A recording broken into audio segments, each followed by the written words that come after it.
बहुत पहले किसी गांव के किनारे एक मंदिर था। मंदिर में एक साधु रहता था।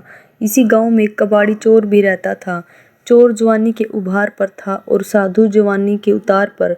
चोर खाते पीते बाप का बेटा था। चोर हो गया तो जिंदगी भी चोर की ही घसीटनी पड़ रही थी। बाप ने उसकी शादी नहीं की। चोर अपने ही गांव में हाथ मारता था। लोग उसे कबाड़ी चोर कहते थे, क्योंकि वह छोटी छोटी चोरी ही करता था। उसके चोरी करने से लोगों को दुख अधिक होता था, हानि कम। चोर को लाभ कुछ नहीं, परेशानी दुनिया भर की। चोर ने सोचा, मंदिर के चढ़ावों से साधु की थैली भरी पड़ी है, क्या करना है उसे उस थैली का। वह संपत्ति भी उसकी मुफ्त की ही है, खून पसीने का तो है नहीं।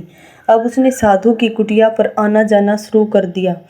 बगुला भगत की श्रद्धा भक्ति से साधु महाराज तो गद हो उठे। चोर मुंह में राम बगल में छुरी लेकर दिन भर साधु महाराज की सेवा करता। वैसे साधु भी जानता था कि यह चोर खड़ग सिख तो है नहीं, कबाड़ी चोर है। दिन में इसे हाथ नहीं डालना है, रात में मुझे इसको घास नहीं डालनी है। इसीलिए मेरी थैली का बाल बांका होने से रहा। थैली के आकार को देखकर कबाड़ी चोर की तबीयत हरी होती रहती थी। उस दिन चोर रात होने पर कुटिया में उठाए नहीं उठा। न उठने का मतलब था उठाकर ही उठना। दाव में कबाड़ी चोर और बचाव में साधु महाराज रात भर करवट पर करवट बदलते रहे। जब झाड़ी में मुर्गे ने बांग दी तो साधु महाराज की जान में जान आई। अगले दिन से साधु महाराज रात को थैली बाहर रख देता और सुबह भीतर। साधु रात भर खर्राटे भरता रहता।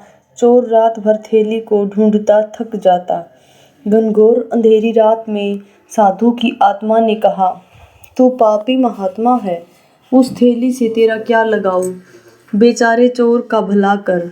उसी रात चोर की आत्मा ने भी कहा, 2 आँख, 2 हाथ, 2 पैर, 6 संपत्ति भगवान ने तुझे दे रखी हैं, तू उनका दुरुपयोग मत कर।